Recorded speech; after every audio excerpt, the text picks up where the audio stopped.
नमस्कार। अरुणाचल समाचार में आपका स्वागत है। मैं हूं यारमता सिंह आंगू। आई बुलेटिन में सबसे पहले देखते हैं मुख्य समाचार।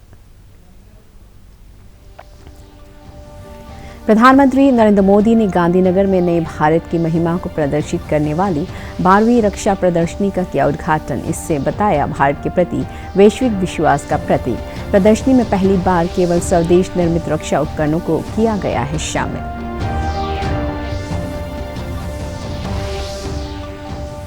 मुख्यमंत्री पेमा खांडू ने वेस्ट कामेंग जिले के संबोता तिब्बतन स्कूल तेंजीफ गंग के स्वर्ण जयंती कार्यक्रम में लिया हिस्सा। कहा, ये स्कूल गुणवत्तापूर्ण शिक्षा के माध्यम से देश के विकास में दे रहा है योगदान और सरकार सभी वर्ग के लोगों के विकास के लिए अनुकूल माहौल तैयार करने पर दे रही है जोर। वरिष्ठ नेता मल्लिकार्जुन खड़गे चुने गए कांग्रेस पार्टी के नए अध्यक्ष। पार्टी के केंद्रीय चुनाव समिति के अध्यक्ष मधुसूदन मिस्त्री ने नई दिल्ली में परिणामों की घोषणा करते हुए कहा, श्री खड़गे को मिले 7,897 वोट और शशि थरूर को 1,072 वोट।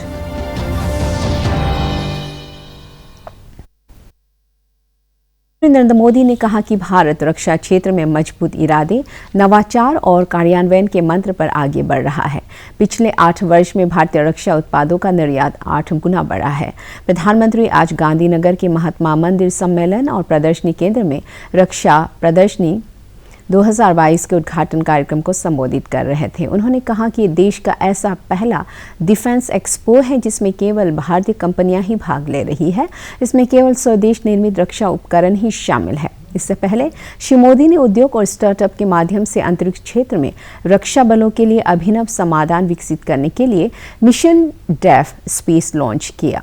इसके अलावा वर्चुअल माध्यम से दिशा एयरबेस की आधारशिला रखी और स्वदेशी प्रशिक्षण विमान HTT-40 का अनावरण किया। प्रधानमंत्री नरेंद्र मोदी ने भारत के रक्षा क्षेत्र को आत्मनिर्भर बनाने के लिए उठाए जा रहे कदमों का विस्तार से जिक्र किया। उन्होंने कहा कि रक्षा बल 101 वस्तु की सूची जारी कर रहे हैं, उन्हें आयात के लिए प्रतिबंधित किया जाएगा। उमंग और उत्साह नजर आ रहा था। डीसा एयरफील्ड का निर्माण भी देश की सुरक्षा और उस क्षेत्र के विकास के लिए एक महत्वपूर्ण उपलब्धि है।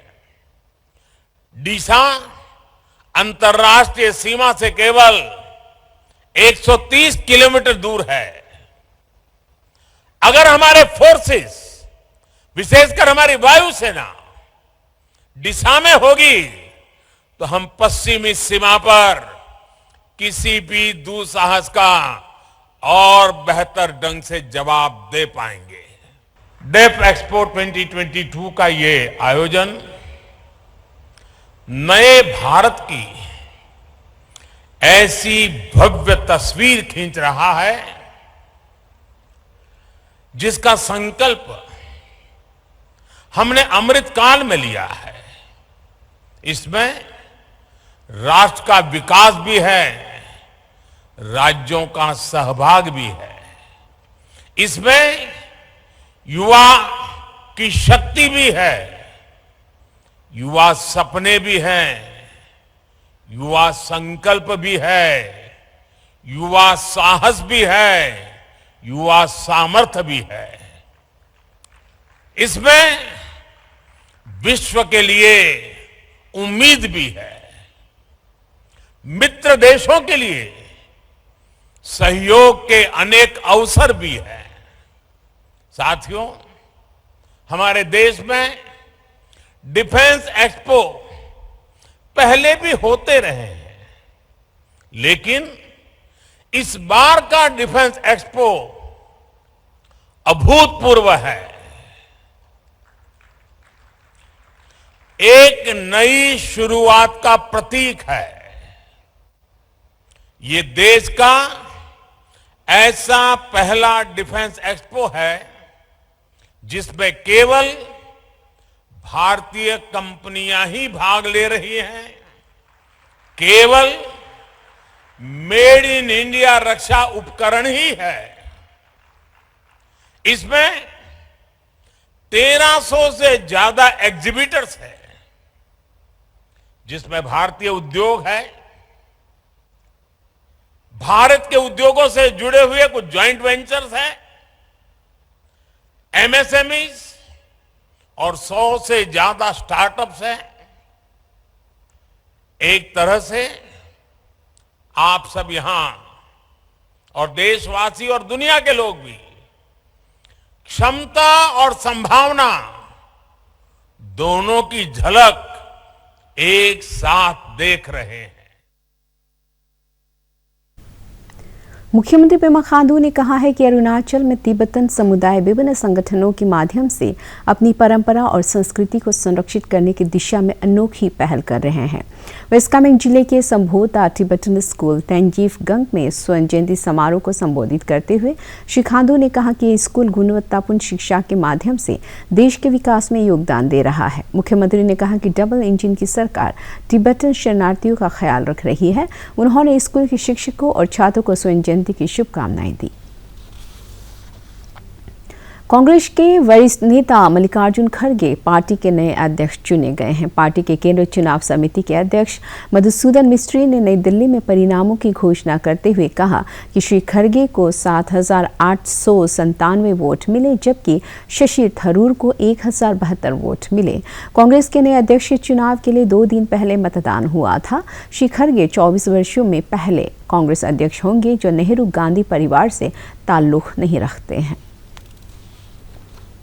17th October 2022 and counting took place today, 19th October 2022, in the presence of the authorized agent of the contested candidate.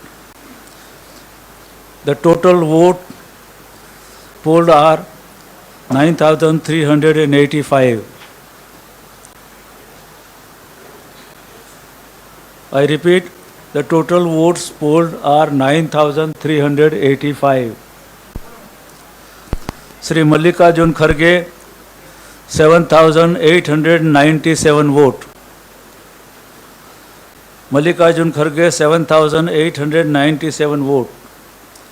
Dr. Shashi Tharoor, 1,072 vote. Dr. Shashi Tharoor, 1,072 votes. Invalid votes 416. 416. Invalid vote 416. As per the Article 18D of the Constitution of Indian National Congress,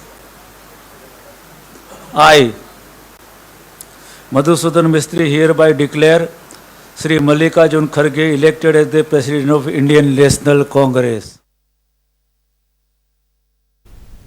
केंद्रीय नागरिक उड्डयन मंत्री ज्योतिरादित्य सिंधिया ने कहा है कि देश के सभी नए राष्ट्रीय राजमार्गों पर हेलीपैड विकसित किए जाएंगे ताकि किसी भी आपात स्थिति में तुरंत राहत और बचाव कार्य शुरू किया जा सके। मंगलवार को नई दिल्ली में नागरिक उड्डयन मंत्रियों के सम्मेलन में श्री सिंधिया ने सरकारी और निजी क्षेत्र मिलकर अगले 4 साल में विमानन क्षेत्र में करीब 95,000 करोड़ रुपए का निवेश करेंगे। उन्होंने बताया कि भारतीय विमानपत्तन प्राधिकरण लगभग 40 हवाई अड्डों के विस्तार और 3 से 4 नए ग्रीनफील्ड हवाई अड्डे बनाने पर काम कर रहा है। केंद्रीय मंत्री ने कहा कि निजी क्षेत्र भी 60 ब्राउनफील्ड और 3 ग्रीनफील्ड हवाई अड्डों पर काम कर रहा है। उन्होंने कहा कि अगले 4-5 वर्षों में देश में हवाई अड्डों की संख्या 200 से अधिक हो जाएगी। Connectivity also comes new areas such as helicopters. Helicopters, I believe, are essential to provide that last mile connectivity. उसी के साथ जो अभी जनरल साहब ने कहा, HEMS, helicopter emergency medical services, अगर हाईवे पे एक्सीडेंट होता है तो मनुष्य के पास 1 घंटे का समय होता है जान बचाने के लिए। तो हमारी कोशिश है कि हाईवेज पे हम लोग हेलीपैड्स बनाएं ताकि इवैक्यूएशन, अगर भगवान न करे पर घटना हो जाए तो इवैक्यूएशन इमीडिएट हो पाए। और उसकी शुरुआत हम लोग एम्स ऋषिकेश के साथ कर रहे हैं। The beginning will be in AIIMS Rishikesh, where in 150 square kilometre radius 1 helicopter will be positioned anywhere along the highway in that 150 square kilometer radius. Will be able to evacuate within 15 to 20 minutes. तो इसकी शुरुआत हो चुकी है। Ministry of road transport के साथ हम लोगों की चर्चा हुई है कि जो नए हाईवे बन रहे हैं, all the new highways should have helipads sprung along it so that infrastructure is in place. जिला मजिस्ट्रेट तालो पोतोम के नेतृत्व में ईटानगर के जू रोड गोपुर में राजमार्ग के निर्माण के संबंध में अतिक्रमण हटाओ अभियान चलाया गया। श्री पोतोम ने कहा कि गोपुर NIT जोतर राजमार्ग परियोजना के लिए 24 मीटर का क्षेत्र निर्धारित किया गया था, पर सड़क के दोनों ओर आवासीय क्षेत्रों के मद्देनजर राजमार्ग के ROW को घटाकर 12 मीटर कर दिया गया। जिला उपायुक्त ने बताया कि गोपुर तिनाली से 12 किलोमीटर तक राजमार्ग के निर्माण कार्य को अगले वर्ष मार्च महीने तक पूरा कर लिया जाएगा। कॉलेज है और वहाँ पे इंडियन IIT ये है, IT इंस्टीट्यूट है और एडवोकेट लॉ कॉलेज भी है। और ये जो सड़क जो है जोता तक जाना है और फ्यूचर में जोते से आपको पके केसंग जाएगा, बहुत कम डिस्टेंस में है, 50 किलोमीटर में वो पूरा निकल जाएगा। वहाँ से फिर तुआंग अनादर माने बहुत 2-3 घंटा का रास्ता रहेगा और सेपा बहुत सामने हो जाता है। तो इस हिसाब से ये सड़क बहुत इम्पोर्टेंट रास्ता है। इसको लेके पिछले 1 साल से टेंडर होके बैठा है तो काम नहीं कर पा रहा था। तो बीच में बारिश हो गया 8-9 महीना, तो पहले तो कोविड का बात था, तो अभी जो है मौसम भी अच्छा हो गया। तो यहाँ थोड़ा सा इशू था, ये पावर डिपार्टमेंट का जो पोल शिफ्टिंग का पैसा नहीं था और ईटानगर का 80% पानी ये सड़क से आता है, बराबर पाइप है। तो इसको शिफ्टिंग के लिए पैसा 15-16 करोड़ का एस्टीमेट दिया गया है PHE, वो भी पैसा नहीं आया, जिसका कारण से ये हमारा जो काम है रुका हुआ था। लेकिन अभी लोगों का लाइफ जीना हराम हो गया। 24 मीटर का ये सड़क था, तो अभी हम लोग कॉम्प्रोमाइज़ करके 12 मीटर में जा रहा है, जो गलत है। फिर भी अभी हमारा जो जू देखने वाला होता है या कोई यहाँ पिकनिक जाने वाला होता है, अभी सीजन भी हो रहा है, तो ये सड़क आप देखा होगा, ये तो कोई सड़क है क्या, बैलगाड़ी भी नहीं चलेगा।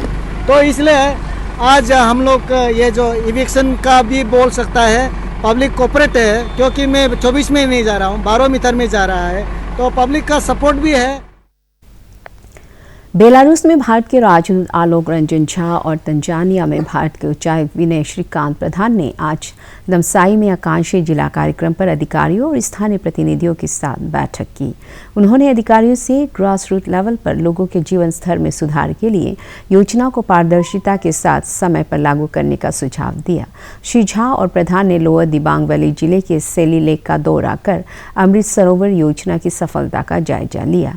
सेली लेक जिले में जल स्रोतों को पुनर्जीवित करने और पर्यटकों को ध्यान में रखते हुए सुविधाओं का विकास करने की योजना में से एक है। दिबांग वैली जिले के government inter village school Malini में 8.3 किलोवाट सोलर पैनल इंस्टॉल किया गया है, जिसमें से आर्ट ऑफ लिविंग द्वारा 5.3 किलोवाट और अपिडा की तरफ से 3 किलोवाट का सोलर पैनल प्रदान किया गया है। स्कूल प्रशासन ने स्थानीय विधायक मोपी मिहू के प्रति आभार व्यक्त करते हुए कहा है कि इससे विद्यालय में विद्युत आपूर्ति में सहायता मिलेगी और छात्रों का प्रदर्शन भी बेहतर होगा। जिला पंचायत सदस्य बिंदु मिली ने भी गवर्नमेंट सेकेंडरी स्कूल एटालिन को फर्नीचर, प्रिंटर और ऑफिस स्टेशनरी प्रदान किया है। नशा मुक्त अरुणाचल अभियान में सरकार के साथ कई गैर सरकारी संगठन योगदान दे रहे हैं। ईस्ट सियांग जिले के हायर सेकेंडरी स्कूल बोरगुली में आयोजित स्वास्थ्य शिविर और नशा विरोधी जागरूकता कार्यक्रम में IPR के पूर्व निदेशक ओबांग तायंग सहित क्षेत्र के कई अधिकारियों ने हिस्सा लिया। श्री तायंग ने बताया कि लोगों को स्वास्थ्य जांच की सुविधा प्रदान करने के लिए स्वास्थ्य शिविर के साथ ही युवाओं में बढ़ती हुई लत के मद्देनजर उन्हें नशे का सेवन न करने के लिए जागरूक करने हेतु अभियान चलाया जा रहा है। अवेयरनेस ड्रग एब्यूज और साथ साथ में एक मेडिकल कैंप है जिसमें 3 डॉक्टर्स, 2 स्पेशलिस्ट और एक सीनियर डॉक्टर आए हैं अलग अलग जगह से। और ये बेसिकली ये हम लोग का गाँव का अन्य लोग का लिखा पढ़ा नहीं है और इतना सुविधा नहीं है, तो अपना डोर स्टेप में हेल्थ सर्विस आना वाले के लोग के लिए बहुत फ़ायदा होगा। और साथ साथ में हम लोग का डिस्ट्रिक्ट ईस्ट सियांग जिले के गवर्नमेंट स्कूल सिकाबामिन में आज सेवा आपके द्वार शिविर लगाया गया। इस अवसर पर जिला उपायुक्त ताई तंगू ने कहा कि सरकार की सभी योजनाओं का लाभ और जरूरी प्रमाण पत्र जारी करने के लिए गवर्नमेंट एट डोर स्टेप की मुहिम के तहत समय समय पर शिविर लगाया जा रहा है। उन्होंने अधिकारियों से लोगों को योजनाओं के बारे में जागरूक करने और पारदर्शिता के साथ उन्हें लाभ पहुँचाने को कहा। इस अवसर पर आधार, ST, PRC, वोटर ID, जन्म प्रमाण पत्र, बैंक खाता, राशन कार्ड सहित जरूरी प्रमाण पत्र बनाए गए और लोगों को योजनाओं का लाभ दिया गया। सेवा आपके द्वार शिविर में स्थानीय लोगों ने अपना स्वास्थ्य जांच कराया। ईटानगर राजधानी क्षेत्र जिला उपायुक्त तालो पोतम ने दुकानदारों और नागरिकों से माननीय उच्चतम न्यायालय के दिशा निर्देशों का पालन करते हुए शांतिपूर्ण और सुरक्षित दिवाली मनाने की अपील की है। जिला मजिस्ट्रेट द्वारा जारी एक आदेश के अनुसार राजधानी क्षेत्र में ग्रीन क्रैकर्स को छोड़कर अन्य तरह के पटाखों की बिक्री पर प्रतिबंध है। दिवाली त्यौहार में रात को 8 बजे से 10 बजे तक केवल 2 घंटे के लिए ग्रीन क्रैकर्स के उपयोग की छूट रहेगी। अस्पतालों, अदालत, धार्मिक संस्थानों, कच्चा हाउस, सड़क और भीड़ भाड़ से 100 मीटर की दूरी तक पटाखे छोड़ने पर प्रतिबंध रहेगा। Celebration of the Diwali within capital region, number 1 condition ये है, use sale of fire crackers other than green crackers are prohibited within the capital region. Sale और use of fire crackers generating noise. Arunachal समाचार के आज के अंक में इतना ही। जाने से पहले आप सभी से अनुरोध है कि कोविड-19 के दिशा निर्देशों का पालन करें, हमेशा मास्क लगाएं, बार बार हाथ धोएं और सोशल डिस्टेंसिंग के नियमों को मानें। कोरोना महामारी से बचाव के लिए आपका वैक्सीन लगवाना भी जरूरी है। अगर आप वैक्सीन लगवाने के पात्र हैं तो जरूर लगवाएं। हम कल फिर हाजिर होंगे अरुणाचल और देश दुनिया की खबरों के साथ। चलते चलते आपको बता दें कि आप अरुणाचल समाचार हमारे YouTube channel DD news Arunachal पर भी देख सकते हैं। देखते रहिए अरुण प्रभा। नमस्कार।